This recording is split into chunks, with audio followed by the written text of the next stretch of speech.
Greetings and salutations.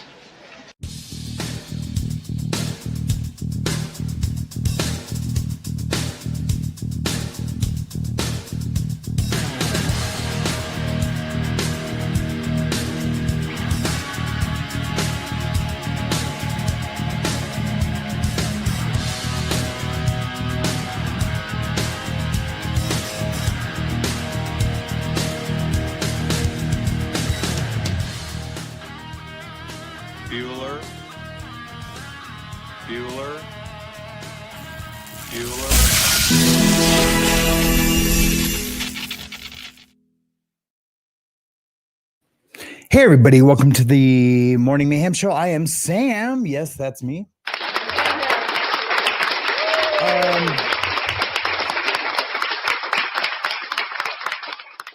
That's a really long applause. We're gonna have to shorten that down a little bit.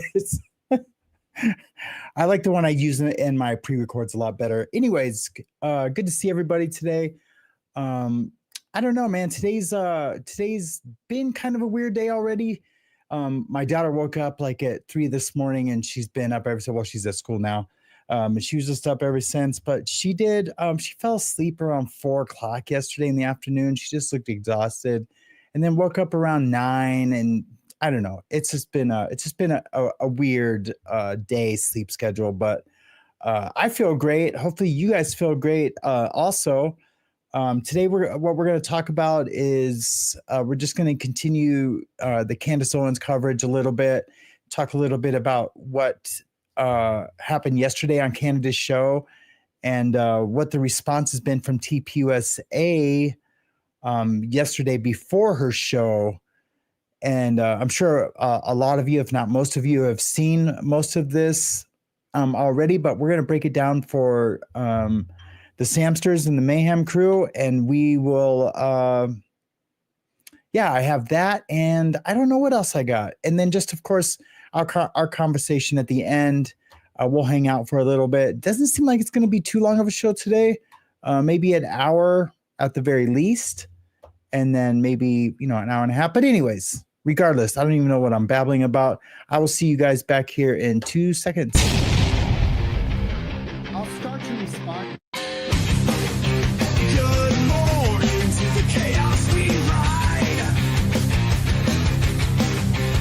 So when I get texts, my own ideas,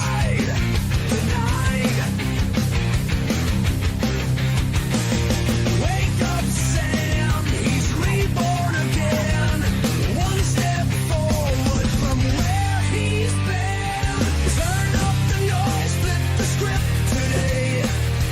Lights on, Sam, we've got dues to pay.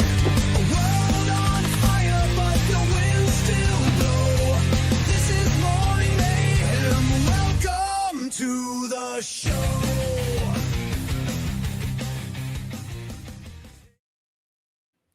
All right. I'm just gonna just kind of hold off for a bit and see.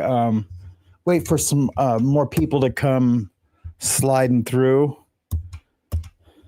Hopefully, everybody had a wonderful evening last night. I'm trying to remember what we did. What did I do? I didn't do anything, I don't think. Yeah, I don't think I did anything. I worked on a couple of my documentaries that, I always have something on the board, editing. I'm still trying to get the first video out for the Raw Truth Investigation channel. It's I've had 90% of it edited for about a month and a half, and I just haven't been able to sit down and do that last 10%. I really should just focus on that today after my tattoo, but I don't know. I don't know what's going on with me. Shit's crazy. But hopefully all of you had a wonderful evening. Good morning, Shell Dub. Good to see you, Dub in the house. You're the only one. I mean, there's like 7 people here. I just wonder if the notifications didn't go out. It's so crazy. It's so crazy. And I know people have been expecting it to be a little bit later, like around 10:30. I almost wonder if we should go backwards or if we should sign off and then just come back like at 10:30. I don't know. Probably not. I hear it's always bad when you do that. I remember one time I was on the lifeboat and Tommy and I were just doing a show. It was a late show, and there was like 400 people in the live chat when I came on, and then I was there for like 20 minutes and it grew to like 1,400 people. Like 1,000 people have joined since I had joined the conversation. And I was driving though. And the weather was kind of crappy out, and I wasn't paying attention to the road. So, and I almost kind of like, went off road in my truck, and I was like, you know what? I gotta go, brother. But I was also an admin on his streaming software.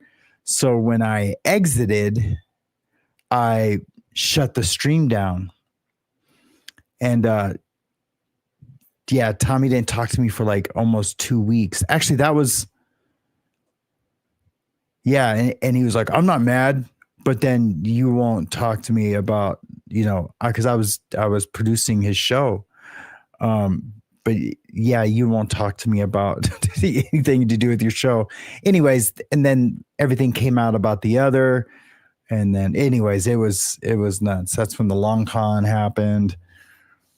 And yeah, it was pretty funny. He was just so butthurt that I accidentally did that. Cause I was like, well, just go back on, man. He's like, it'll never be that ever again. I was like, damn, really? You're never going to have a live chat again? Okay. All right, buddy. Whatever you say. But good morning, Tan Louise. Good to see you. Good afternoon, rather. It looks like it's just the three of us today. There's 10 people watching, but it's just the three of us in the chat. I don't want to start quite yet. Let me see. Is there anything? You know what? Note to self. Have something to talk about before the main show, right? I think that makes sense. Let me see if I can find something to talk about.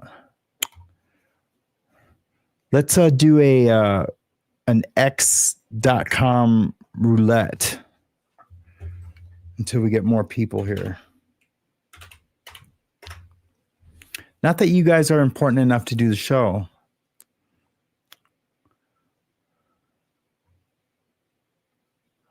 What does this say? CNN. Here, let's share this tab. Let's go over here. Media Lies, CNN's reaction segment tonight. Dude, they are promoting Grok like crazy right now. CNN's reaction segment tonight about the horrific unaliving of Irina Zarutska. Remember, I did cover that. I did a whole memorial video, and then I juxtaposed Irina Zarutska and Carmelo Anthony's situation, how they both raised $500,000 in GoFundMe money. It was crazy. Van Jones decided to weigh in yesterday, criticizing at Charlie Kirk 11 due to alleged racial hate mongering. He claimed that there was no evidence showing that the suspect did it because she was white. But during the video released, the suspect explicitly says, I got that white girl, Yeah, I said the same thing. Van Jones is either knowingly lying or doesn't know the facts. Well, Van Jones, we've proven Van Jones to be a liar multiple times. Voters once they called attention to it. So certain people have been looking for an opportunity to find a case like this, to make a point like this. I want to play, this is Charlie Kirk, why he says this hasn't gotten a lot of attention. A white Ukrainian refugee was murdered just because she was white. Everybody knows that, obviously. If a random white person simply walked up to and stabbed a nice, law-abiding black person for no reason, it would be an apocalyptically huge national story. used to impose national sweeping political changes on the whole country. Instead, Megan Basham, no one seems to care when a white woman gets stabbed to the death. Wow. You said white a lot. Well, we are talking about it here, so I guess True. I mean, I don't think that's fair. Look, being in the system, because I have represented people who are mentally ill, and here's the balance. The balance is taking away people's freedom versus evaluating their mental illness. And New York City, there are a lot of programs for people who are mentally ill, but they have to want to be there. Yeah, and it's about difficult forcing them to be there. When you are mentally ill, you have a hard time knowing that you are mentally ill. But also, I mean, people like Charlie Kirk, Van, they've been looking for opportunities to make this some sort of like reciprocal George Floyd situation. And that's the part that I think he's almost giving away the game. And it's sad to see a lot of people going along with it.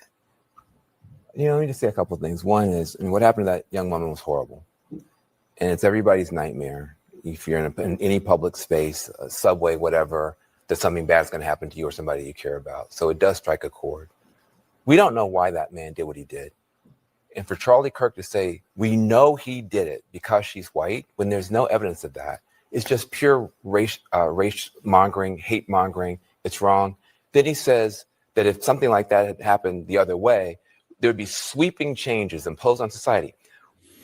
So I was sitting there watching this and I was like going, why are they talking about this again? I did see it in the news 2 days ago a little bit. There was some kind of memorial going up for Arena, but I just looked at the date that this is that this was on, and I don't know why this was in my feed, but it was from September 8th.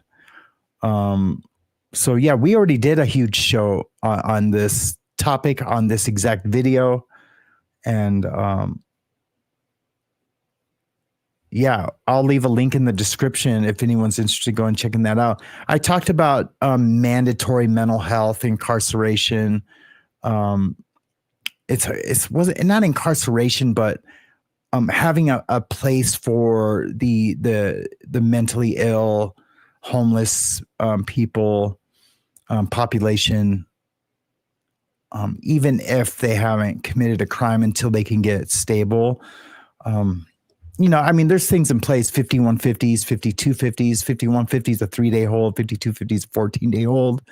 I know I used to write them when I worked at charter psych hospitals back in the 80s. So yeah, and that's in Los Angeles. I don't know if everyone has those same 5150, 5250 rules, but at least in California they do. Let's see, do we have some more people here? Guys, I'm just kind of holding off to do the topic until some more people get here. Everyone must be tired from watching Baron Coleman yesterday for 3 hours and 45 minutes. I mean, literally 10,000 people. It's so crazy. Let's see, who else is here? Jen Marie, good to see you. Welcome to the show. There's 3 of you right now in the chat. We have about 10 watching. I'm going to give it just a tiny bit more time. I'm going to look for something that we can watch. Until then. Yeah, I truly think it's because I've been coming on after 10 and 10:30 that people were expecting it to be a later show. I do need to pick an exact consistent time. I mean, I thought it was enough for me just to come on consistently, or at least daily. But again, another lesson learned. Another lesson learned. Jesus, that was crazy. That looked like it's happened here. Let's watch this. What the heck is going on here? Is this recent? Get the out. Oh, jeez.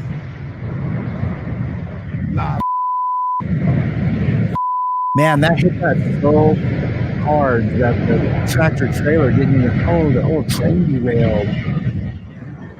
Holy shit. That's in California or something. Because he goes, híjole, chinga. Look at that. Look at that pile up.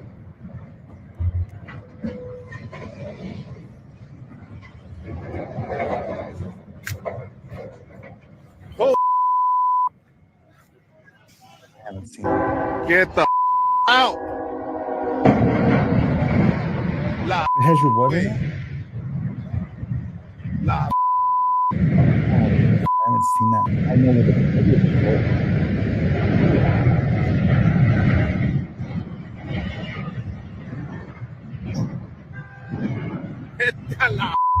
it's not.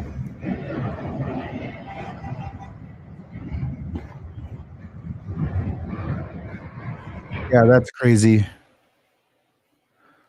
Super crazy. All right, well, let's just get to the show. So yesterday, this happened. Here's what is going to happen. In the near future, there will be a live stream here in Phoenix where we address in a clear and comprehensive way the claims and accusations, the false accusations that have been made against Charlie's family, friends, and the people here at Turning Point. We plan to walk through everything carefully and thoroughly. If Candace is available, we would sincerely welcome her participation in that live stream at our studio here in Phoenix. I'll be right back. First, we wanted to use this segment at the top of this hour to say something important, something very important. For the past 2.5 months, there is a topic that has flooded our Freedom inbox. It has been nonstop on social media, but which we have almost totally avoided on this show. You probably already know what I'm talking about, which shows just how ubiquitous it has been. Ever since Charlie's murder, Candace Owens has leveled a flood of allegations against people at Turning Point USA, people at Turning Point Action, and people who work for this show. She's made them against some of Charlie's closest friends and against some of his most dedicated employees. She has suggested that Michael McCoy, Charlie's chief of staff, knew Charlie would be murdered, was happy that he died, and stayed silent because he was told he would be the next Charlie. She has suggested Michael is not his real name. It is. I have seen his birth certificate myself. She has called it suspicious that Mikey's wife, who works at Turning Point, helped plan the campus tour event where Charlie was murdered, which she didn't, by the way. She doesn't work on campus events. Candace has suggested the Utah Valley University event was unusual and its details suggested a, quote, inside job. She has claimed that foreign aircraft have followed Erica Kirk around the country and that Turning Point has lied about this happening. She has accused us of lying about Charlie wanting Erica to take over for him if he died. She has suggested Charlie's security team intentionally denied him first aid after the shooting to ensure that he died. She has raised suspicions about the head of our technical team because he took an SD card out of a camera. She has spread absurd claims that Tyler Boyer, who we just had on the show, sexually abuses male interns. She has suggested that TPUSA faith-affiliated pastors, like theologian Frank Turek, who we'll have on in a moment, and Pastor Rob McCoy, are part. So this was the response to her show the day before yesterday. And so this is, I was going to play one and comment, but we'll just watch this now. And I will comment on here in a second. Sorry, I'm just a little off. Just let me get my wits about me again. Of a military, quote, infiltration of Turning Point, either because they are veterans or because they have family members who are. Even if not everyone has been named specifically, though, Candace has effectively tarred everyone here with complicity in Charlie's death by repeatedly saying he was, quote, betrayed by, quote, everyone. She has said Charlie's murder, quote, had to be approved by Charlie's friends, and then suggested those friends might have her murdered too for, quote, knowing the truth. She has made... Of course, everything he's saying here is a lie.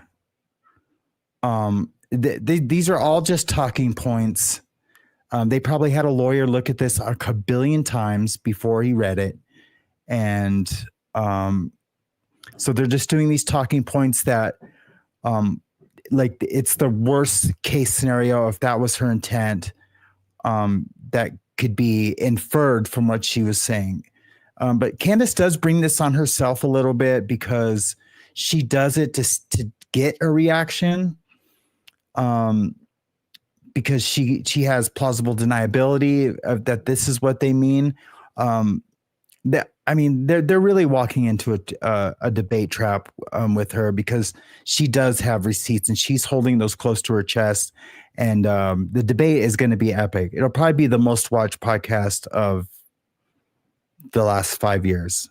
Claims of financial impropriety and fraud at Turning Point, adding up into the millions of dollars, which again is not true. King Yeti's in the house. Charlie made sure the organization was audited by a third party every year. He personally reviewed and he signed off on every expense report, and literally every single bill paid by the organization, down to a single United States dollar. We have never missed a 9/9. She's debating TPUSA. It's going to be them and all their friends that she's ever talked about against little or her.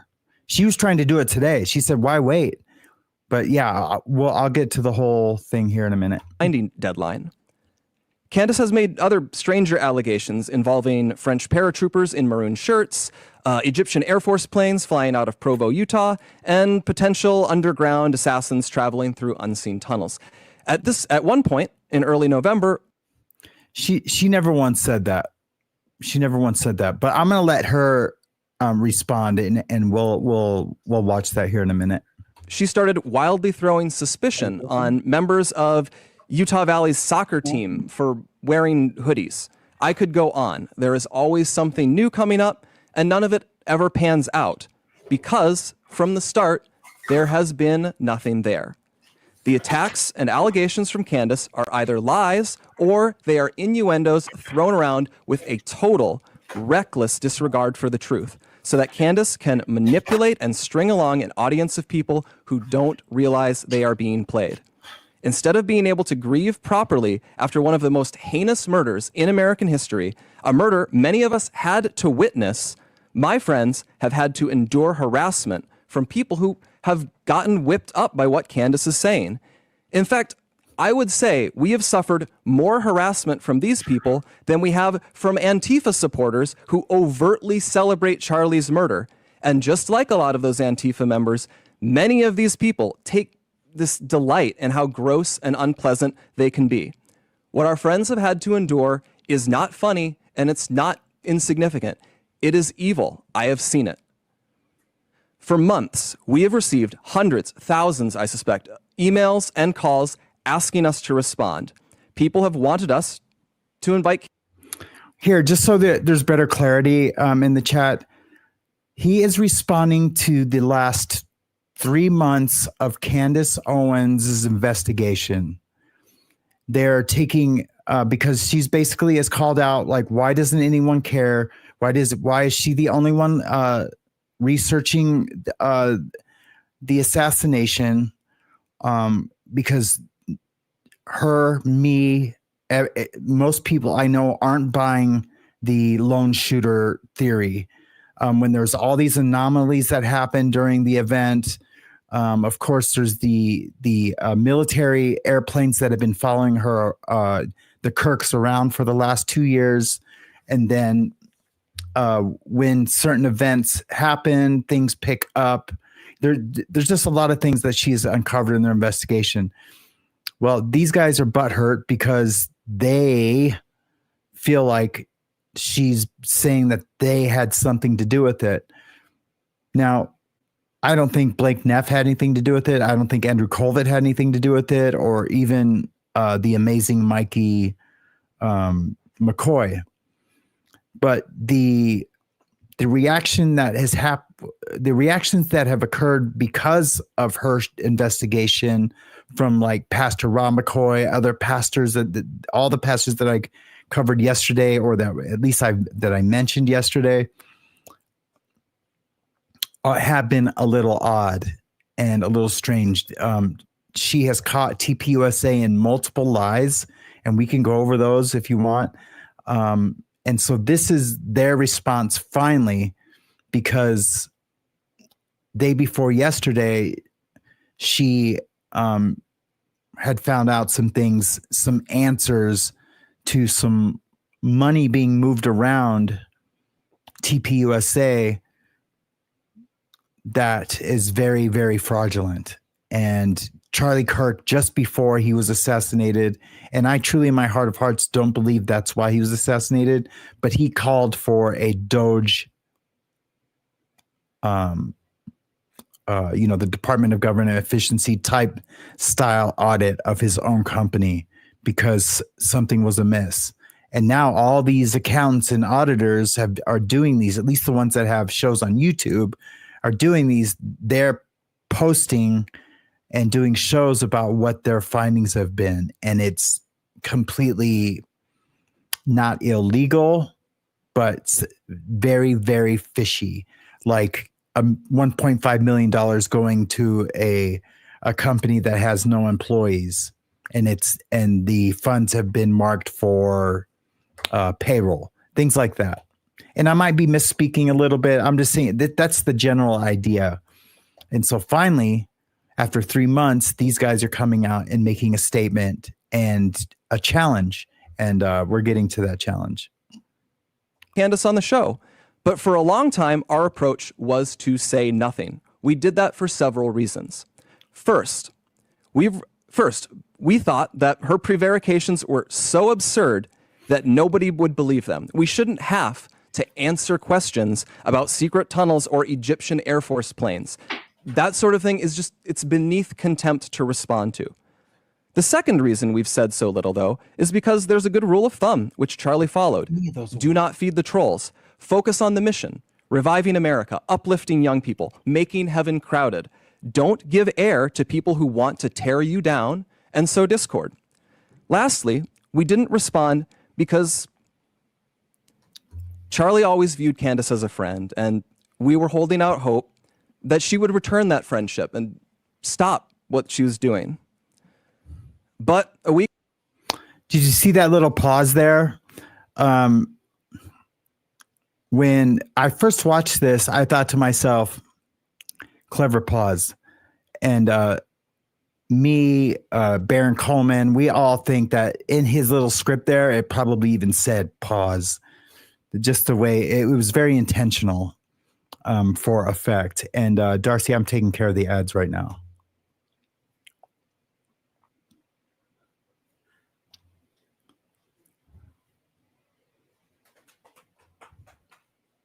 Okay, ads are off. Yeah, so it's pretty fun. Let's watch it again. We were holding out hope that she would return that friendship and stop what she was doing. But a week from now, it's going to be 3 months since Charlie's murder. Candace has not changed her behavior. She has continued to spread falsehoods about Charlie's friends, and she continues to concoct new ones about new people. She's using these falsehoods to enrich herself while dividing the conservative movement at an absolutely critical time for this country. And far too often, we here have heard from ordinary people who loved Charlie and who Charlie loved so much in return. These people have expressed the worry that we are staying silent out of cowardice or as some sort of tacit admission that some of the attacks are true. Neither is the case. Our silence has never been, and it will never be, equal to complacency or approval. Still, we decided Charlie would not allow this to go on. Charlie was not a coward. Charlie was a fighter. Charlie would not allow someone to spread lies about the people closest to him with impunity. And he would feel ashamed if other people were stepping up to defend his friends while he never did so himself. Candace has mentioned several times that the ball is in our court. So here's what is going to happen. In the near future, there will be a live stream here in Phoenix where we address in a clear and comprehensive way the claims and accusations, the false accusations that have been made against Charlie's family, friends, and the people here at Turning Point. We plan to walk through everything carefully and thoroughly. If Candace is available, we would sincerely welcome her participation in that live stream at our studio here in Phoenix. At this point, we believe the ball is back in her court. Our motivation for doing this is not out of any obligation to Candace.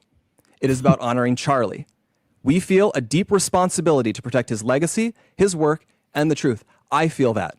I owe Charlie everything in my life. Yes, you do. I feel it immensely. And that is why we feel compelled to speak clearly and openly now. We'll have more on this in the near future. Yeah, I mean, good on. And Candace's response was pretty awesome, and we're gonna watch that real quick, and then I'll comment as she's giving her response. She basically goes kind of line by line to what their response is. I could have just played this actually, but yeah, let's watch this.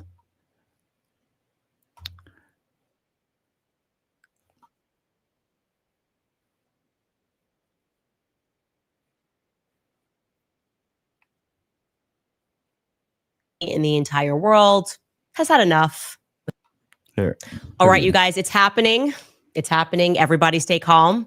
After yesterday's episode where we went kind of for the jugular with Turning Point USA, because really, I think everybody in the entire world has had enough with the non-response, trying to move on, trying to gaslight us, not answering basic details. So we just went for it.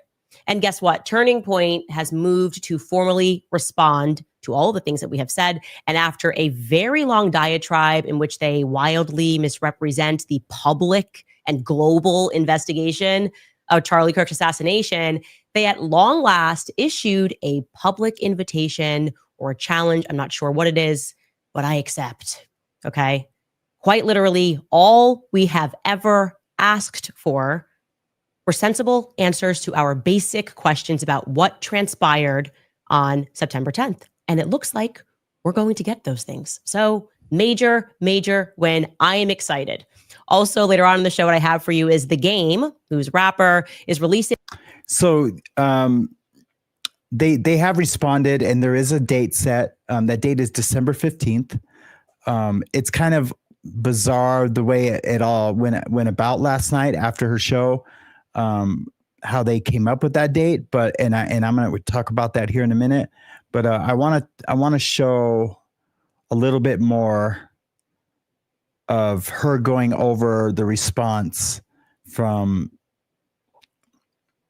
TPUSA, the response we just watched, and also Baron Coleman, how he responded to both this and TPUSA's response, and it's pretty epic. Also, he suggests she should bring at least a lawyer, preferably him, if Baron was to have his way, because he himself claims that he could debate them and show how many times they've lied, proven lies, and all the mysterious ongoings of TPUS faith, or TPUS unfaithful, is we like to call them. But let's watch a little bit of this, and then at the end we'll get to your guys' comments and questions, and anything else you guys might want to talk about. Of course, if there's any recovery issues, if anyone has any milestones or questions about recovery, about having a higher power in recovery, if you feel lost in your recovery, please share that here with this community. This community is pretty badass, and if I don't have an answer or a suggestion, somebody will, and I'm very proud of this community. A song that is entitled "The Assassination of Candace Owens." And I have more questions. I've got questions. Am I allowed to have questions? Welcome back to Candace. Even 1 second in this investigation, they wanted to simply be able to eulogize Charlie Kirk at a big memorial event, and then they wanted us to simply move on. And we didn't do that, okay? So yeah, we should celebrate the fact that we kept up the pressure, that we insisted that we have answers, that even in this tremendous culture of ADHD and everyone's constantly being distracted by their iPhones, that we kept the focus, okay? Turning Point is going to commit to a live streamed event. Again, that live stream event is on the 15th of December. Hopefully that date stands, because that's only almost 10 days away. Actually, it is like 10 days away. And that's pretty exciting. It's going to be epic. It's going to be probably the biggest debate podcast show live stream in maybe even YouTube's history. It might crash YouTube for real, because when Candace says this isn't a grandiose statement. When she says it's a global investigation, she means that, because she's gotten tips, she's followed tips and has gotten evidence and claims and all of the above from people around the world, everywhere from people in the French government, close to the Macrons, to, a student at UVU. And she's even has had a few people on little missions to gather information from her and for her. And it's been pretty amazing. Where they are apparently going to answer all of these lingering questions. And I would say these were pretty basic questions right out of the gate. Why they didn't do that right out of the gate, nobody knows. We can hear them, their explanation for why they didn't in just a moment, because they sent Blake Neff out. Blake Neff, by the way, is the producer of the Charlie Kirk Show. Now he is kind of the rotating talent of the Charlie Kirk Show. He was already featured with Charlie on the show, so that's not unusual. But I think we probably anticipated that Andrew Colvett, who is the TPUSA spokesperson, would have been the person to deliver this message. Maybe in theory, that should have been his job. Maybe he's traveling. The point is, we got Blake Neff, and I want to say, just to reiterate, that I have always maintained that whatever is going on at Turning Point USA, I have not felt that Blake Neff is one of the bad guys. Okay. I just have never gotten that particular vibe from him. I believe that when he speaks, he believes that he is telling the truth. And maybe that's why they want him in front of the camera. He's been the only person that has been responding in a way that feels even remotely authentic when he defends the actions of Mikey McCoy on that day. I sense that he believes that he is telling the truth. Anyways, let's listen to what Blake Neff had to say in its entirety. It's not going to feel organic. Obviously, he's reading from a piece of paper. This has probably been reviewed 12 times by many different lawyers, because that's how it works at big organizations and companies. But I don't fault him that. We'll pause at certain moments because I do want to be able to respond throughout it. It's a bit long, but I want to give them my platform, as I always have made that offer to. So here is Blake Neff. Ever since Charlie's murder. So just before we get started with this, I agree with, I can't remember who just said it. They said, who said it? Jen Marie said that she finds it gross that they're carrying on the show with the name it's the Charlie Kirk Show. And I get it. It was his show. But I think changing the name would be appropriate, especially like Baron Coleman pointed out yesterday, just in the Chiron alone, which is the little lower third graphic that they have. It literally says the Charlie Kirk Show 3 times in just that one simple Chiron. When it doesn't matter who's speaking, it'll say the Charlie Kirk Show, Charlie Kirk Show. So, I mean, and they actually accuse her of monetizing Charlie Kirk's death, and she's monetizing the investigation. She's not monetizing his death. And if anyone is complicit in monetizing Charlie Kirk's death, it would definitely be TPUSA. I could show you probably 20 posts on X right now that people who have gotten all these strange requests for donations from, the desk of Erica Kirk. It's totally manipulative. Their marketing team and their donation gatherers that they employ are second to none. It's painfully obvious. It's manipulative. It's they're cashing in on his assassination, and they're changing the direction of TPUSA. It's not Charlie's dream that they are fulfilling. They're going to be what did they say yesterday? They're going to be investors in housing. They're going to become real estate realtors, real estate agents, to where they're going to sell houses now for first-time home buyers, which was part of Charlie's dream, not to do it, I don't think, as a TPUSA Realty, but he basically, one of his mission statements was that you know, don't go to school. You know, I know it sounds crazy, but don't go to college. Don't get in debt. Learn a trade. Do something. You know, start a YouTube channel, whatever. Make money. Start a family. You know, get married. Start a family, and you know, and buy a home. Well, that's a lot easier said than done. And I can contest to that. And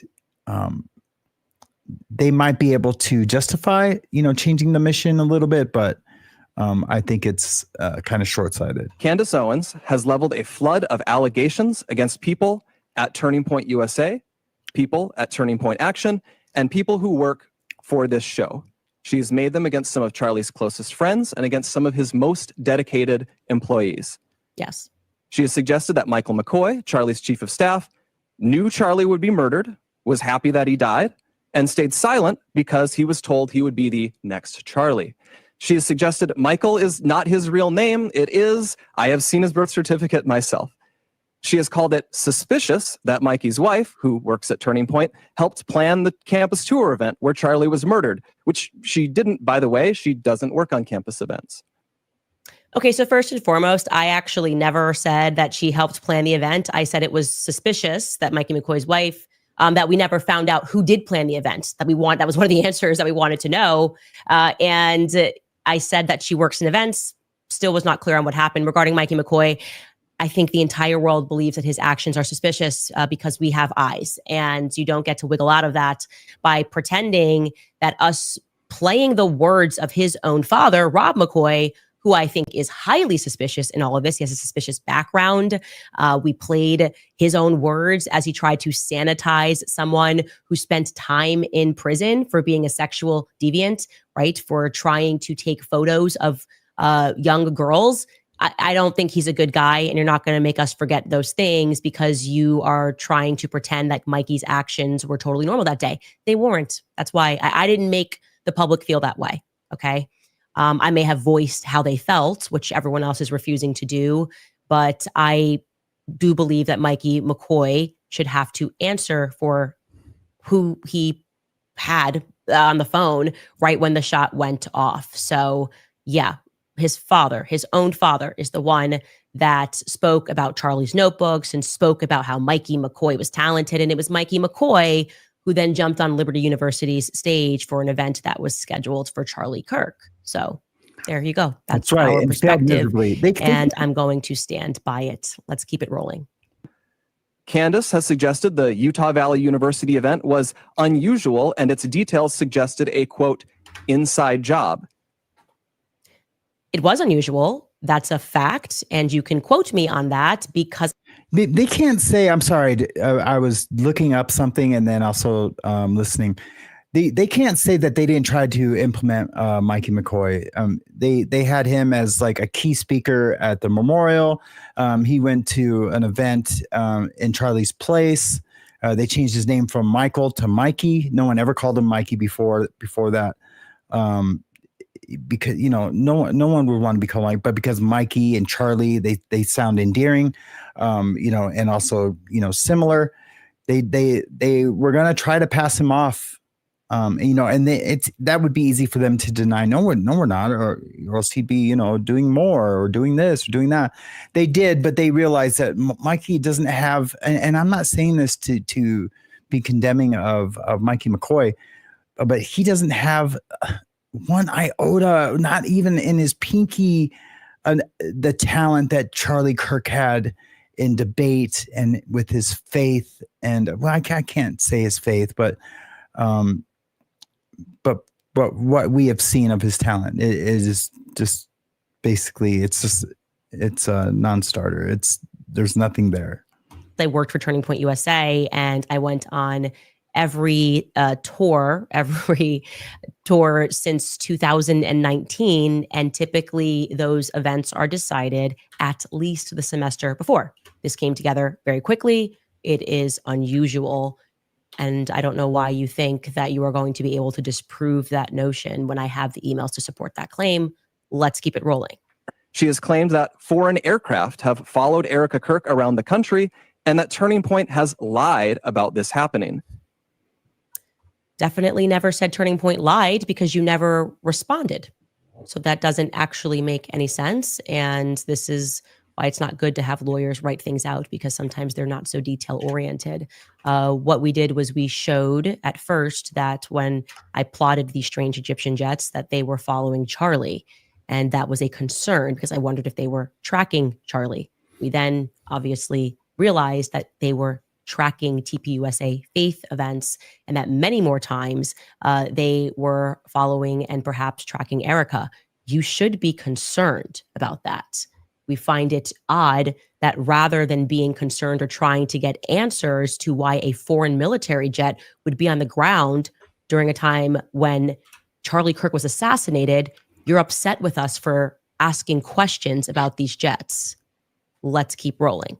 She has accused us of lying about Charlie wanting Erica to take over for him if he died. Never happened. That is not a quotation. That is just them saying that. So let's keep rolling. She has suggested Charlie's security team intentionally denied him first aid after the shooting to ensure that he died. When you say suggested, it means that they are interpreting my words. What I said is another fact. They did not issue him first aid when he fell down. There was nobody who pulled out any gauze and tried to stop the bleeding. And they've admitted to that. In a sit down with Sean Ryan, Brian Harpole said it was because of the severity of the injury. I'm sorry again that we noticed something that stood out as unusual, given the expertise and the amount of money that he was paying that supposed to be an elite team. Let's keep rolling. She has raised suspicions about the head of our technical team because he took an SD card out of a camera. She has spread absurd claims that Tyler Boyer, who we just had on the show, sexually abuses male interns. Okay, so yes, the SD card thing is unbelievably suspicious. It's not something that you would do. Neither would you just run up onto a grassy knoll and record yourself. Again, these are unusual actions. And rather than trying to pretend like it's normal to record a selfie video of yourself and to prematurely announce that somebody is dead, maybe you should answer why all of that took place, because you guys told lies about, verifiable lies about why that took place. Because don't forget, Andrew Colvett sat next to you and said it was because people were stealing. People were stealing, you probably would want to grab the very expensive cameras and not the SD card for an event that was being live streamed. Regarding Tyler Boyer, I'm so glad we're going to do this live streamed because I'm happy to present to you the exact name of the intern. And I didn't say that he abused him. I didn't say it was not consensual. I said that he likes younger boys. I don't mean like younger as in they're not of the legal age. I'm just saying they're a lot younger than him. And yeah, I can give you the exact name of the intern that he hooked up with. That person was not at Turning Point USA. But I can also give you more than that, as well as people that are currently working for Turning Point USA who said that Tyler Boyer and these are young men tried to hook up with them after some events. So I'm glad we're going to live stream that. Keep going.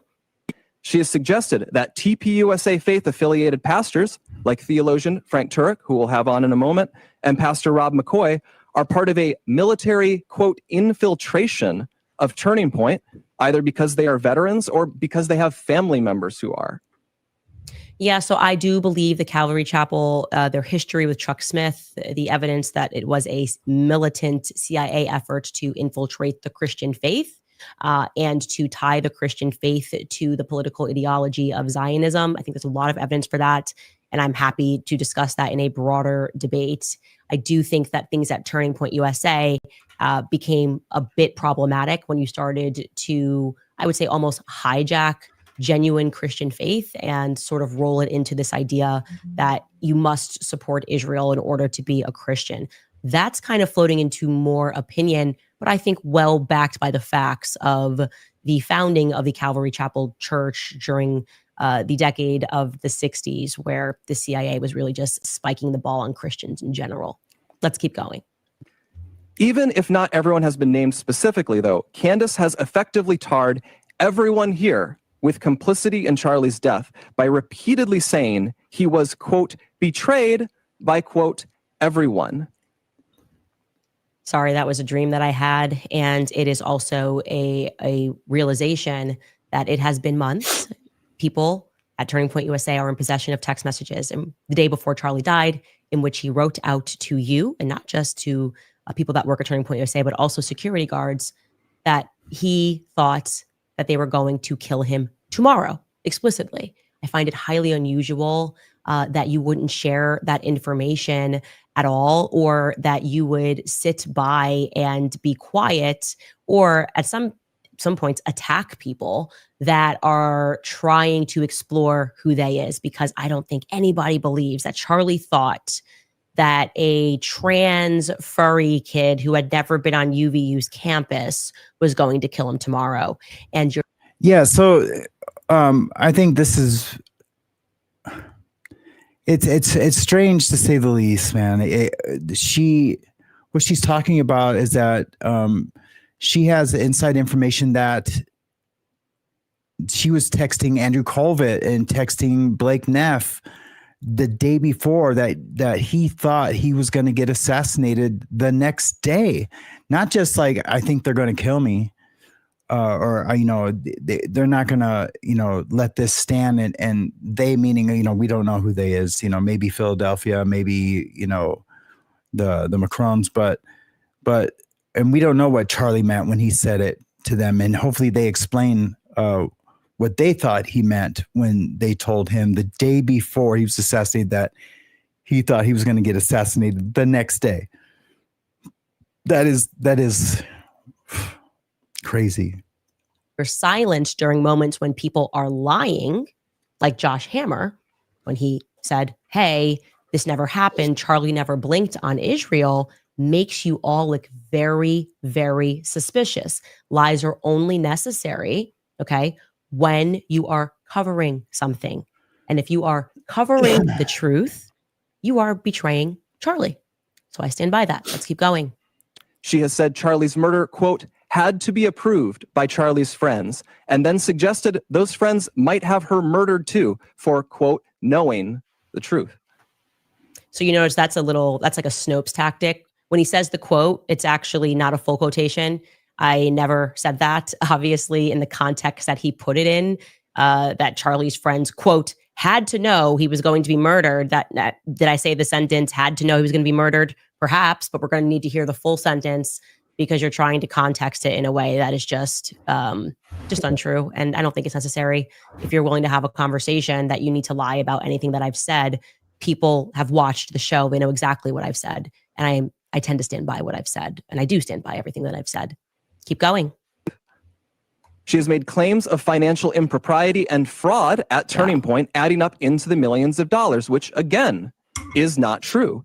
Charlie made sure the organization was audited by a third party every year. He personally reviewed and he signed off on every expense report, and literally every single bill paid by the organization, down to a single United States dollar. We have never missed a 990 deadline. Okay, so immorality, like financial impropriety, does not This is very interesting.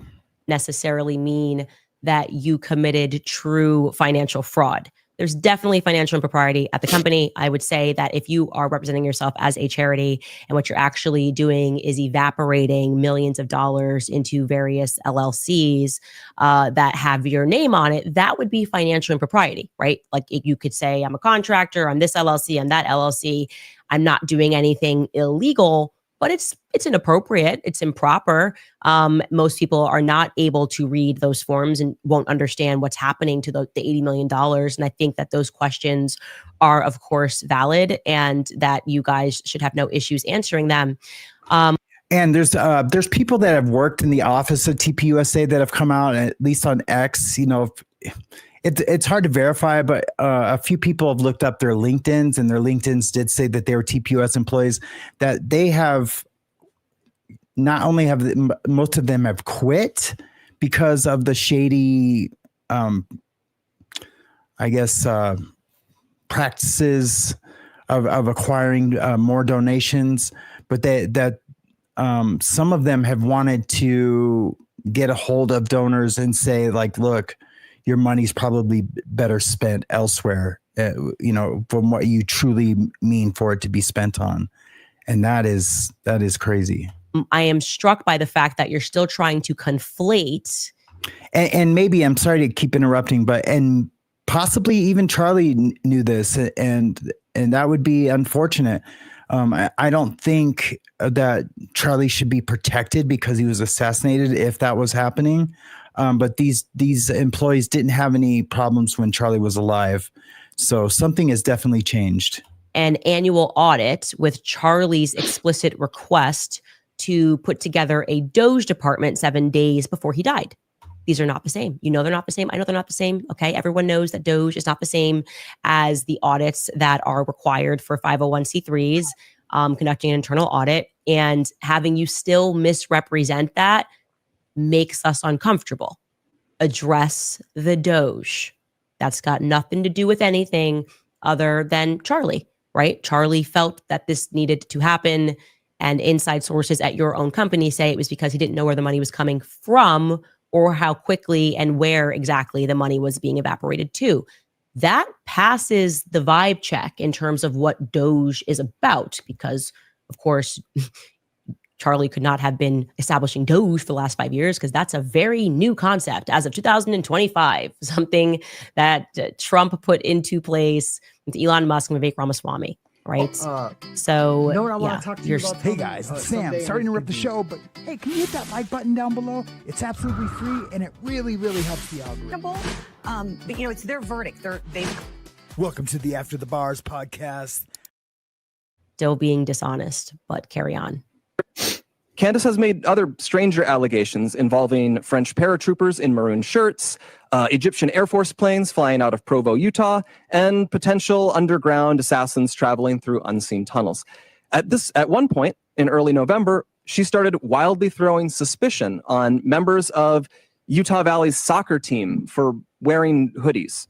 I could go on. There is always something new coming up, and none of it ever pans out because from the start, there has been nothing there.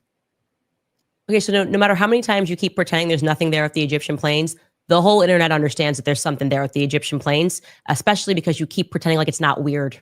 Like you're just like, it's not weird. No, this is normal. It's totally fine that these Egyptian planes, and also, by the way, today it broke that the Saudi king was on this plane at some point in 2023. We'll get to that later. And you guys are like, this is totally normal. This is just what happens at UVU. People just lay over into Wilmington, do things. It's just so foolish. You guys have got to stop the gaslighting if you think your organization is going to survive. I mean, some of that stuff is just untrue. Saying that I went after somebody for wearing a green hoodie is not true at all. We never even covered the green hoodie people on this show.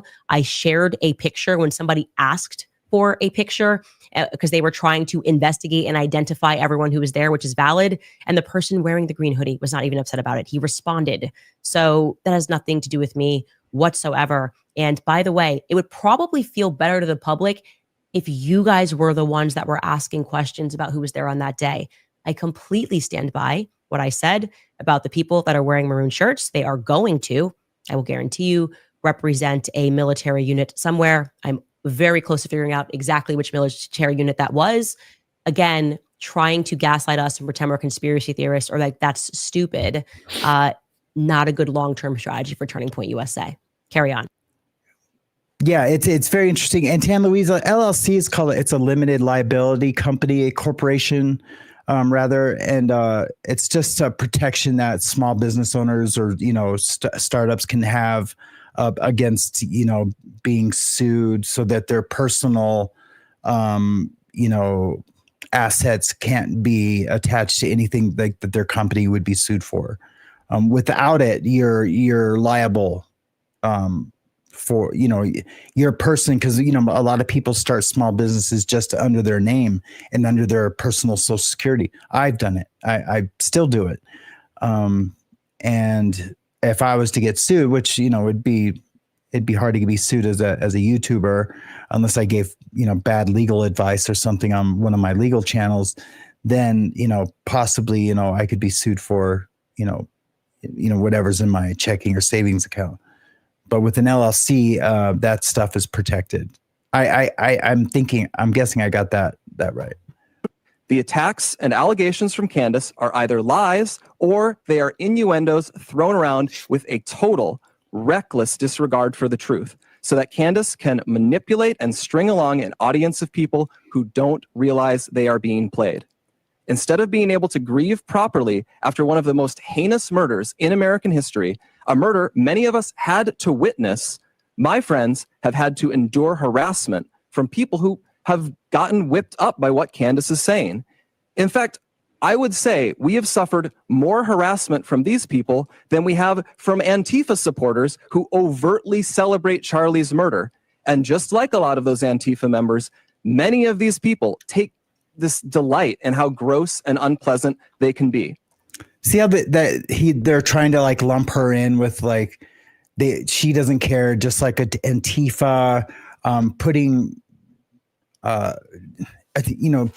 different parts of her investigation, the guy in the green hoodie, which she just asked, like, hey, does anyone know who this is? The guy saw himself and came forward and was like, hey, that's me. I was playing soccer that day and, was sweaty and chilly or whatever he said, came forward. But then to put that with the maroon shirt, guys, that's, it's a clever tactic, or maybe even a not so clever tactic. What our friends have had to endure is not funny, and it's not insignificant.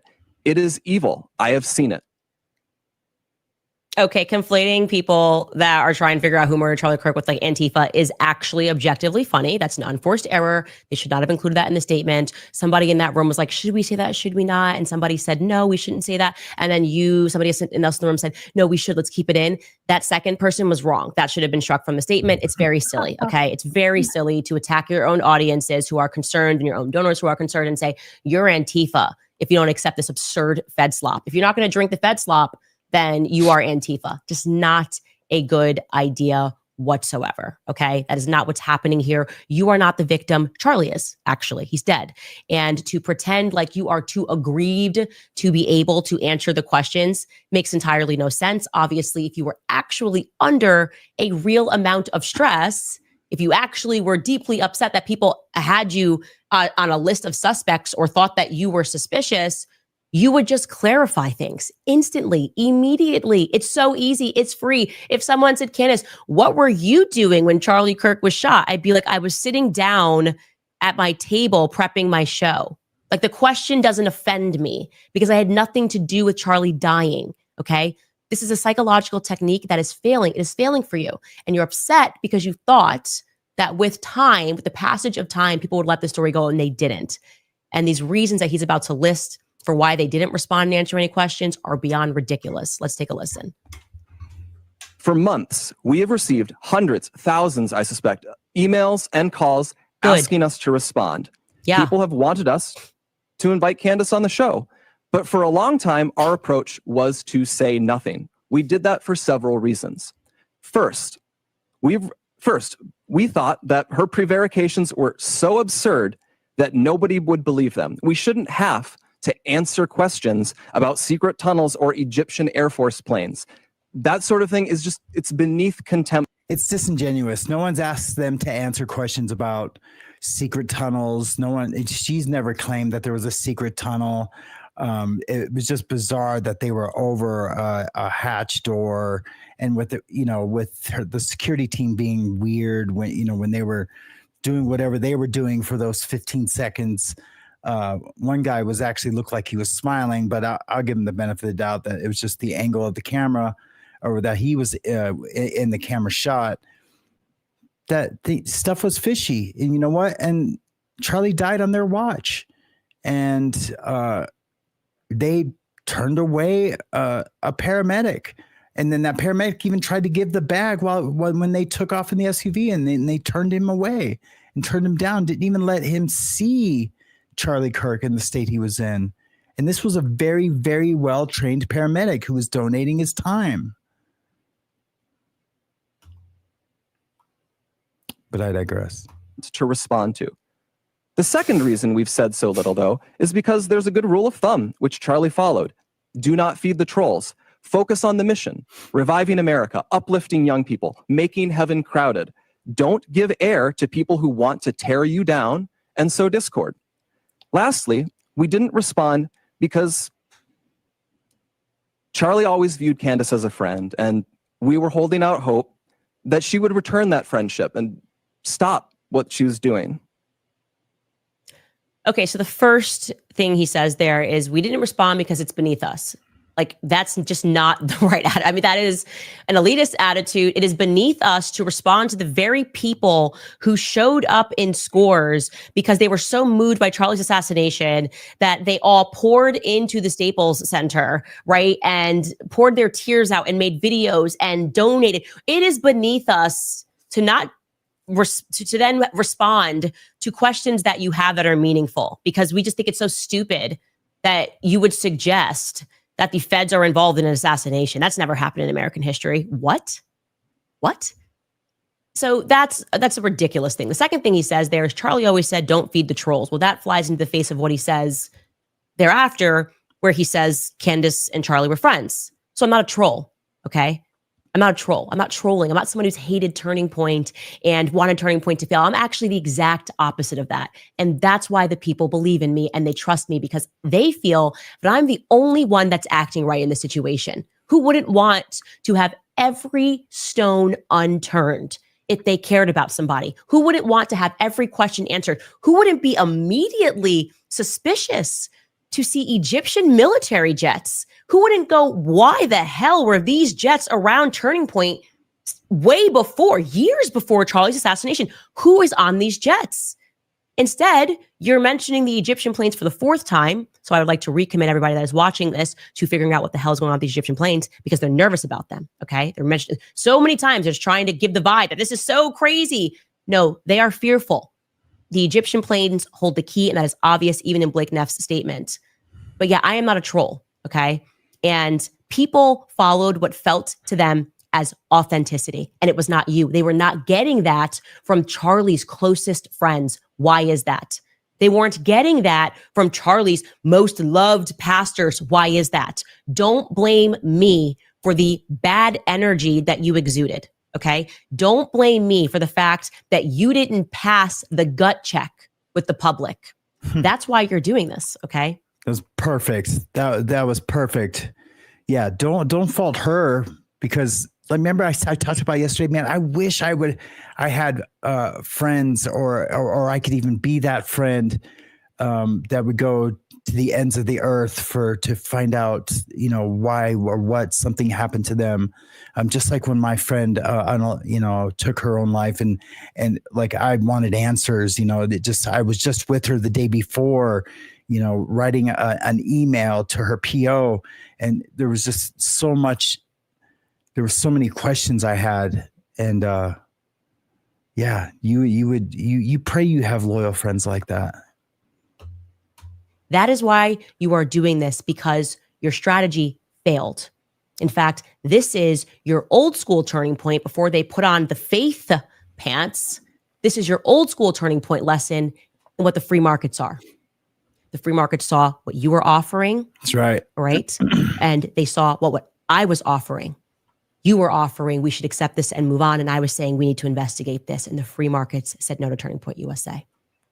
Anyways, let him take this away in terms of what he thought, I guess, was the best way to be a friend to Charlie Kirk. What did he think was the best way for them to show that they were friends with Charlie Kirk? Keep going, Blake. But a week from now, it's going to be 3 months since Charlie's murder. Candace has not changed her behavior. She has continued to spread falsehoods about Charlie's friends, and she continues to concoct new ones about new people. She's using these falsehoods to enrich herself while dividing the conservative movement at an absolutely critical time for this country. I have to applaud that audacity. I have to applaud it. You do. You have to.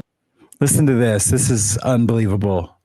This is the TPUSA that has evolved from after Charlie Kirk's assassination. Applaud it. These, excuse me here, but like, I'm trying not to swear. Fuck faces. These men, okay, this company, these Pardon amazing lads over here have the audacity to accuse me of enriching myself when they were out there selling t-shirts, okay, of what Charlie died in to enrich themselves. Were they giving those t-shirts away for free at the Staples Centers? No, they were selling kit of what Charlie died in to the tune of $80 million plus that they made in the first 3 weeks. Okay. They made their entire budget for the year in the first couple of weeks following Charlie's assassination. And they are attacking me with zero proof that I've made a single dollar off of Charlie's assassination. I did not sell a cup. I did not sell a mug. Okay. All I did was do what I already do for a living. Okay. I podcast and I investigate things. I investigate things that I feel passionate about. Sometimes it's Kamala's genealogy when she's saying she wants to be the president and things aren't making sense. And I sense that she is lying. Sometimes it's Blake Lively and Ryan Reynolds when they tried to destroy a man's life who's not even on my quote unquote political team. Sometimes it's Brigitte and why we are colluding with nations to cover the obvious fact that Brigitte was born a male. And this time it's personal and it's you. Do you want to know what all of these investigations have in common? Liars who lie and think that the public is too stupid to see through their lies. That is how we got into this. Okay. I did not sell anything. You did that. You guys did that. You guys continued to do that. You guys wanted to just move on and to grift off of Charlie's legacy. I dedicated myself to figuring out who murdered him. So anyways, he does get to the point here, which is that they are willing to finally address things head on. So I will let Blake say that. And far too often, we here have heard from ordinary people who loved Charlie and who Charlie loved so much in return. These people have expressed the worry that we are staying silent out of cowardice or as some sort of tacit admission that some of the attacks are true. Neither is the case. Our silence has never been, and it will never be, equal to complacency or approval. Still, we decided Charlie would not allow this to go on. Charlie was not a coward. Charlie was a fighter. Charlie would not allow someone to spread lies about the people closest to him with impunity. And he would feel ashamed if other people were stepping up to defend his friends while he never did so himself. Candace has mentioned several times that the ball is in our court. So here's what is going to happen. In the near future, there will be a live stream here in Phoenix where we address in a clear and comprehensive way the claims and accusations, the false accusations that have been made against Charlie's family, friends, and the people here at Turning Point. We plan to walk through everything carefully and thoroughly. If Candace is available, we would sincerely welcome her participation in that live stream at our studio here in Phoenix. At this point, we believe the ball is back in her court. Our motivation for doing this is not out of any obligation to Candace. It is about honoring Charlie. We feel a deep responsibility to protect his legacy, his work, and the truth. I feel that. I owe Charlie everything in my life. I feel it immensely. And that is why we feel compelled to speak clearly and openly now. We'll have more on this in the near future. It's crazy. You could tell he wanted to go off script, but he was probably ordered, do not go veer from this script. He wanted to elaborate on how he felt about Charlie. And that is genuine. I mean, it has to be. It has to be. Blake Neff he's a good guy now, hopefully. But, you know, he was fired from Tucker Carlson's show. The gentleman who was just speaking was fired from Fox News and Friends for these homophobic, racist comments that he made in a live chat on another. I can't remember what it was. I'd have to find it. He was using the N-word like often, and not like in a, you know, I grew up in the hood sort of way. So, you know, Blake, that gentleman was just talking. You know, Charlie took a chance on him. You know, after probably multiple interviews. You know, wanting to give him a chance. You know, maybe he was misunderstood. I don't know. They never came out and said, but I'm sure he truly feels like he owes Charlie everything, because when he was, you know, looking for a job, you know, that Fox News Tucker Carlson incident was not going away. Yay!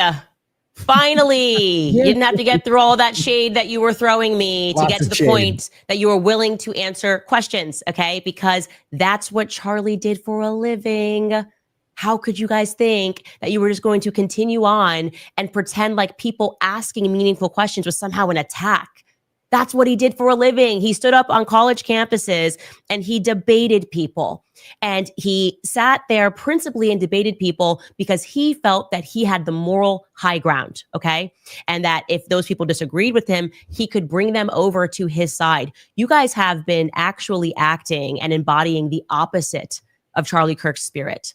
Okay. And you did it even in this. It was like one big character assassination. And it wasn't to me. That's what you guys don't understand. You're not attacking me. You are attacking millions of people around the world who watched a man, an innocent man, be publicly executed and then watched what felt very much like the state collude to feed us absolute horseshit about what took place on that day.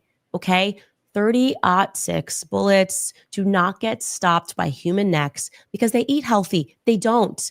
And yes, you guys are a part of that apparatus of people who made us feel, and you've expressed it here, like you were too good to answer questions. We are already said, I got on stage and I told you that I'm Charlie's pastor. I told you I'm his best friend.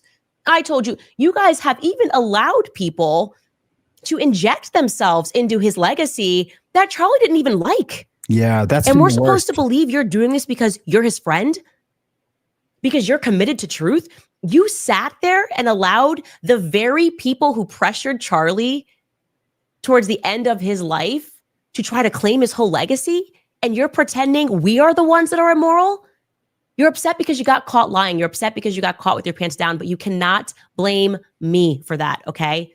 These were your own errors. These were your own lies. And I was not going for a single second to let up on the pressure. In fact, I have been so strategic that I have been holding on to certain information, hoping that you would acquiesce to have a public conversation because I want to look you in the eye and I want to challenge you to lie to me because I care deeply about what happened to Charlie on that day.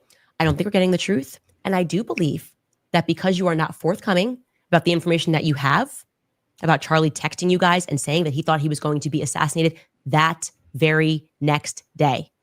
Okay. The day that he died, Charlie knew, said he thinks he was going to be killed tomorrow. And you guys are sitting on that information. So I'm the right person. Yeah. I'm the right person to sit across from you and to ask you questions, right? Some things that you told me on that day, they're not adding up.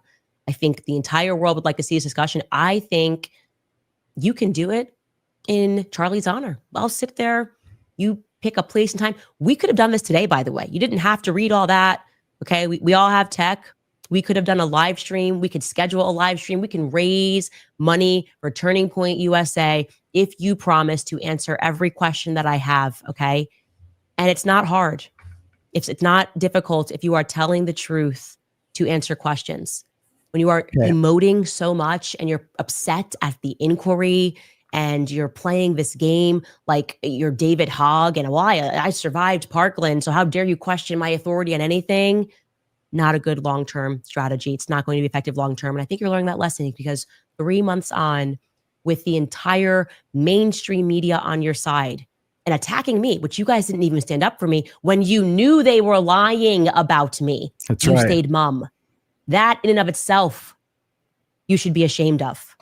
And we covered that yesterday. I talked about, or day before yesterday, about the on the PBD podcast, how there was supposedly TPUSA executive or whatever he was, made those lies about Candace and her relationship with Charlie. Anyways, so last night after all of this, there was some tweets, and it went back and forth for a second, and this is what we ended up with. This is from Candace Owens. Candace Owens says, "Kind of weird how you didn't email or call me to ask about times or availability and chose to instead tweet this confirmation out at midnight. Why am I learning about this on X?" Okay, yeah. So I misspoke. I thought there was a back and forth. December 15th does not work in person, and 2 p.m. Pacific time is also a literal time I do my podcast live every day, which you knew.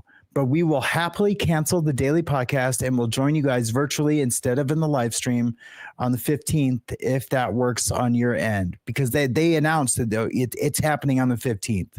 We're doing the show on the 15th. Let's lock it in. And then she was responding to this Blake Neff show. The live stream we announced on the show Wednesday has been set at 4 p.m. Eastern, 2 p.m. local time on Monday, December 15th. A collection of Charlie's friends will respond to statements made by @realist Candace O to set the record straight once and for all prior to the opening of America Fest.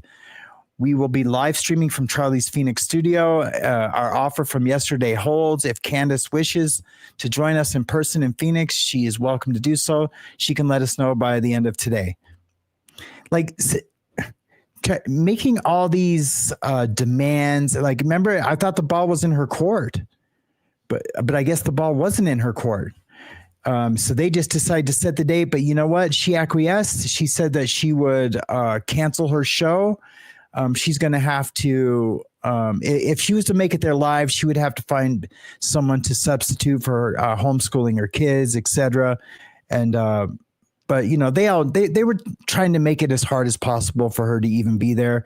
And, you know, I hope this doesn't happen, but you know, hopefully they don't claim technical difficulties with her trying to come on the show. That would just, that would be the end of TPUSA if they did anything like that. Even just this, you know, kind of like forcing her for the day and time is, I don't know. It's super shitty. But, you know, she also responded with, you know, well, also that I'm happy to jump on Charlie's show any day before then, virtually as well. I was serious when I said I could, we could even do it today virtually. I can make it happen pretty much any day because it's easier to move things around with the kids and find someone to sub for my morning homeschooling. You know, this gives them about 2 weeks to get their story straight, you know. I assure you, the next 2 weeks are going to be nothing but debate preparation, like they were, you know, presidential candidates. It's going to be insane. But there's a lot on X about that. If you guys wish to go check that out on your own, there's a lot of fun stuff, you know, out there. And I would go check it out if I was you. It's pretty cool. But now let's get to the Chatterowski of mine, and we can have a discussion on this or anything else you guys want to talk about. Good morning, Jen Marie. Good to see you. Shell Dub's in the house. How you doing? James Collins cares. Brown is in the house. Hopefully he's feeling a little bit better. James Collins, hopefully you feel better. Follow the money always, Shell Dub, and that is where the answers will lie. That's already coming to fruition. Yeah, if you're fired by Tucker Carlson, that does say a lot because, you know, Tucker, you know, Tucker's Tucker. Tucker's Tucker. Yes, she should not go. It's a setup. Yeah, if she went in person, it very well could be a setup. You know, she even says that at the end of her show, you know, yeah, I'll be there anytime, anywhere, you know, just please don't assassinate me. That's what she said at the end. I didn't play that part. Let's see if I can find that.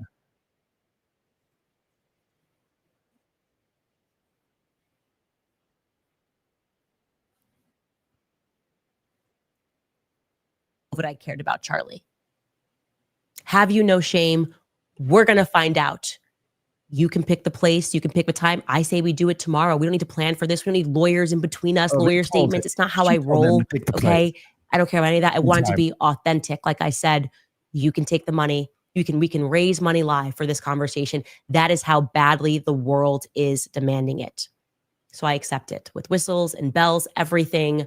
I fully accept. I say, let's do it tomorrow. Let's do it tomorrow. And my only ground rule is no assassinations. Okay? No assassinations, no funny business. You can't pretend you're going to do it. And then Candace died in a mysterious accident. Okay? We'll be right back after a quick break. All right.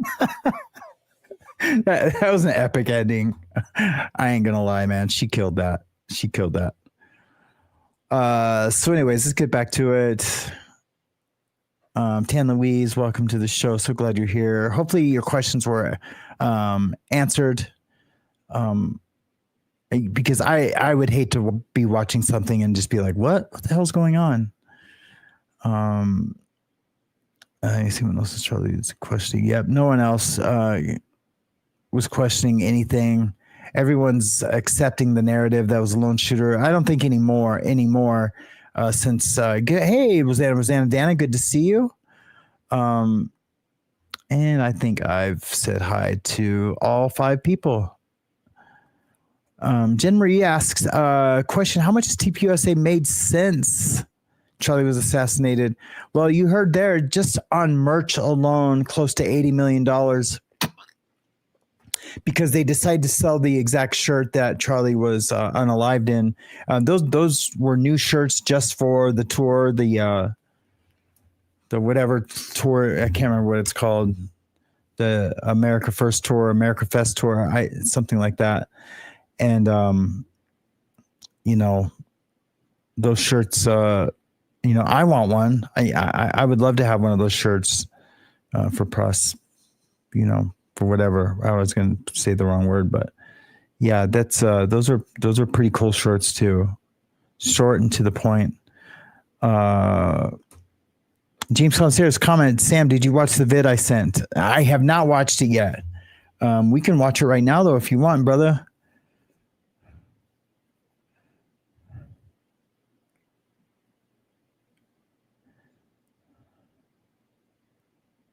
Oh no, with the birthday party shooting.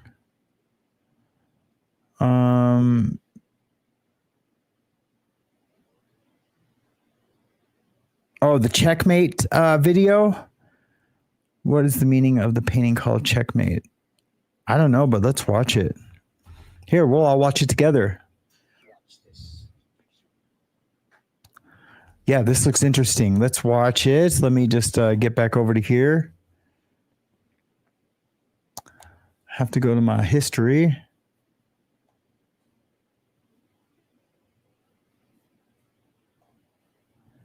One second, guys. We're going to watch a video that James has suggested. I know we can't hear it. Checkmate. The devil's sitting on this side. There's a chessboard. Watch this. There's a picture in the museum in the Louvre. I don't know how many of you have ever been there. The picture is called Checkmate. The devil's sitting on this side. There's a chessboard, and there's a guy sitting on the other side. And the guy sitting on the other side has his hand on his head like this. And he's like in desperation. And as they were taking a tour through the Louvre, there had been a group of athletes, and particularly world champions, that were being given a special tour. And in the tour was the world chess champion. And he comes walking by. I did watch this. And the guy's explaining to him, this is a picture of an artist rendering of somebody who lost the battle with the devil. And so the group moved on to the next picture to see something else. But the world chess champion, he stayed there. And he just kept looking at the picture. And soon they noticed that he was not with the group. And so the tour guide came back and said, we've moved on. Are you coming? He said, well, I've been looking at this picture. And the guy said, yeah. He said, it's called Checkmate. The devil's laughing, the man's lost. And he said, yeah. He said, I've been noticing that. He said, but while I've been standing here, I've kept looking at the picture.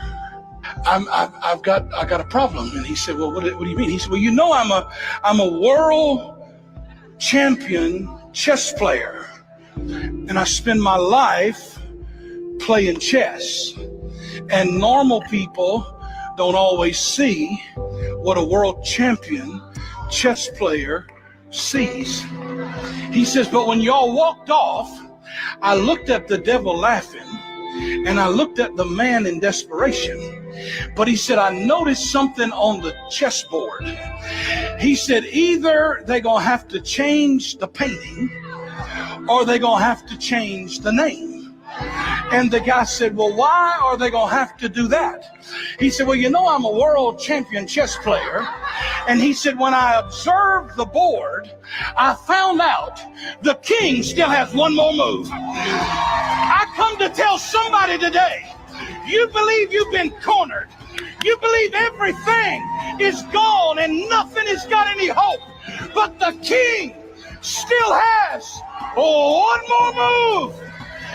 Watch this. Yeah, that's Picture epic. I love in the that. museum in the Louvre. I don't know Very if you've ever nice. been there. The picture is called Checkmate.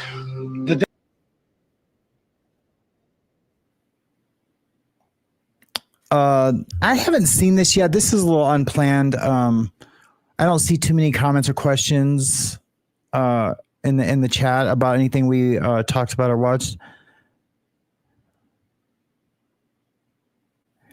Yeah, I talked about that, Sheldub. I said, yeah, Baron wants to go with her, or be there, for her for support. I think she should take someone like Baron Coleman, someone who knows, all, the case. He's been part of the investigation. That would be amazing. That would be amazing. Absolutely. Don't see any other questions or comments really, except for the weather. The weather's here is cold, very, very cold. My wife's actually in the other room knitting ear warmers. Yeah. I never thought I'd say the that. deadly Stockton mass shooting at what's being described as a children's birthday party in a banquet hall. Oh, This my happened God. shortly after 6 o'clock this evening on Lucille Avenue near Thornton Road. Investigators calling it a targeted attack. A family event, a party ending with gunfire on Thanksgiving weekend. You can see the map here on your screen where this happened. We I didn't also hear have about video this. from the scene. We know that it remains active out there, and we have crews there standing by as investigators say a suspect is still on the run tonight. Hear from San Joaquin District Attorney Ron Freitas.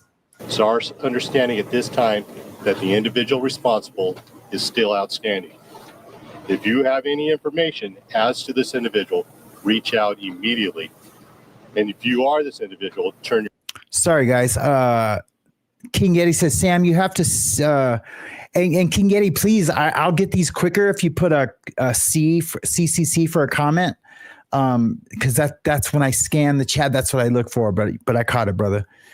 Sam, you have to see Andrew Colvett telling Megyn Kelly that Erica knows everything. I did see that. I did say that about finances behind the scenes at TPUSA, and Mikey's reaction was the biggest shit-eating grin ever. Yes, I did see that. I seen that on Baron's show yesterday. Yeah, super crazy. Super crazy. That means that Erica knows about the fraud and is cool with it, and Mikey knows the gravy train is still on the biscuit tracks. That's epic. That's so cool. That's funny. I gotta stop saying epic. I keep saying it. yourself in immediately. All right. That's all they have to say. Turn yourself in. He said, if you are this individual, turn yourself in. Oh, okay. I'll just do it because you said so. That's kind of a... It's just crazy that to me that somebody will come to a child's birthday party and shoot it up knowing there's kids around. Evil. It's a person on the internet that's kind of like condoned this. No, he didn't kind of. He said, we condone this. So 500 wante. Yeah, hold on. Let's read that. A little bit about this good kinded citizen here. 500 wante, a member of the Townhomes gang, says he condones the mass shooting in Stockton involving children. Bro, and they're talking about they don't condone shit like that. You sound like a bitch.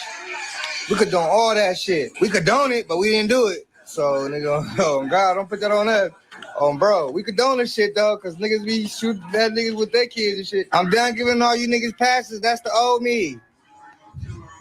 Nigga blowing, catching with his family or nigga smoking. I'm gonna keep it 100. This type of stuff is where the term black fatigue comes from. 1 million It's like you can't see this type of stuff and then hear terms like black fatigue and then get offended. This is Yeah, so he's talking about black fatigue. I did like maybe 3 shows on black fatigue earlier in the year. if I can remember, I'll put links in the description for those. It's a real thing, and then it's not racist to have black fatigue when you got these YNs out here acting a fool, saying shit like that. It's very, very exhausting and fatiguing. And I love these three gentlemen right here. There's actually a fourth. He ain't here right now. This is the Cartier family. They're just good dudes, man. These are good dudes.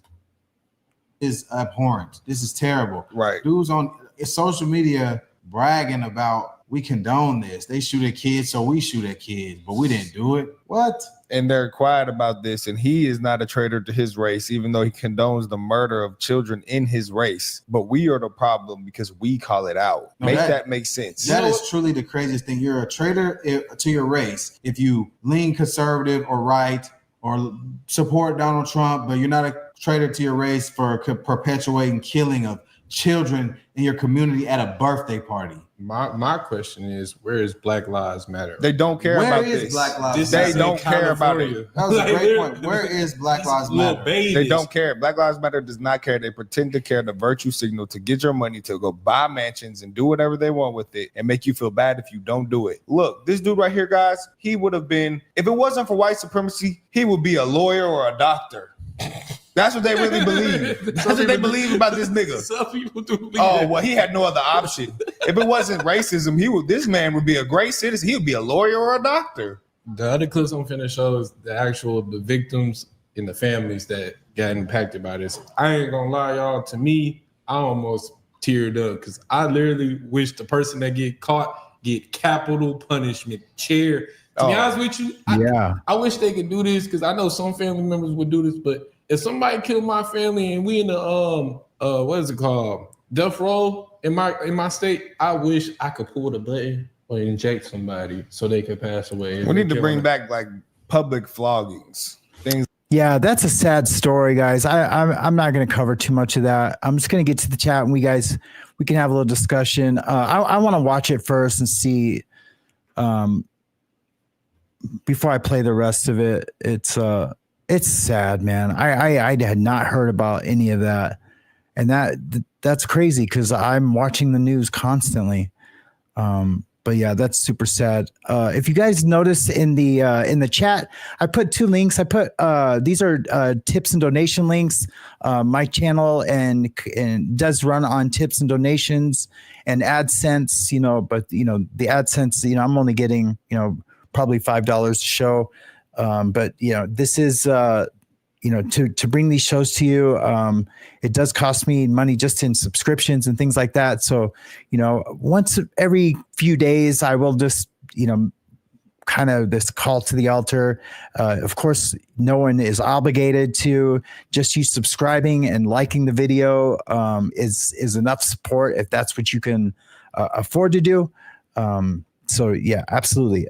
I don't financially support a lot of the shows I watch. I support by likes and shares, sharing videos out to the community if it's something we're sharing. And sometimes when I can, I do, if it's something, really awesome, someone like Baron Coleman, who I would love to support, he's making over $2,000 a show right now. So my little, $5, super chat, wouldn't make a difference to if he can put on his show or not. So, okay, guys, if there's anything you guys want to talk about, I know the show's small today, or it has been since we've come back, and we kind of just have the conversation as we're going. So yeah, I might call it, guys. And if there's anything, any kind of burning desire, I'll wait a second. Shell Dub has come off topic for a second, but 50 Cent just dropped his Netflix documentary about P Dirty this week. Yeah, I've watched the trailer and I've watched a couple of reactions to it. It looks like it might be pretty good. P Diddy continued to film himself after he was raided. So it sounds like it's probably pretty good, but yeah. But I love you guys. Thank you so much. I'm gonna go help my wife find this adapter that she was looking for earlier. Please be kind to each other. Be kind to yourself. I will be here every day, Monday through Friday, between 9:30 and 10:30 is my goal to start the show. So it'll be anytime between then. Hopefully I'll start having the thumbnails and notifications up the night before. I tried to last night and I really couldn't get it done. But I love you guys. And still no Auntie Monkey Pants. She must only have like those 2 days off at the beginning of the week. So I'm still holding her surprise for her. If you guys didn't see it yesterday, here, I'll show it today. And James Collins, you're in this little video. Here we go. Ready? Auntie Monkey Pants, that's what she is to me. Her name is Auntie Monkey Pants, that's what she'll always be. She likes monkeys, she wears pants. She's Auntie Monkey Pants, that's what she is to me. Her name is Auntie Monkey Pants, that's what she'll always be. I am Auntie Monkey Pants, she's Auntie Monkey Pants. We love Auntie Monkey Pants, we love her among weekends.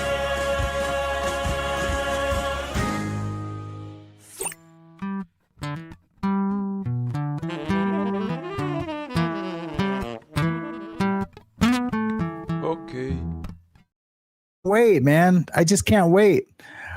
All right, guys. And there's another one too, but I'll show that one tomorrow. All right, you guys have a wonderful, wonderful Thursday. I will see you tomorrow for the weekend review. And we'll talk about some things that are going to be happening next week. Maybe we'll even do a Florida or Germany. If you don't know, you will find out what Florida and Germany is. And I love you guys. Have a Stay loud, don't be woke. Stay wild, stay awake.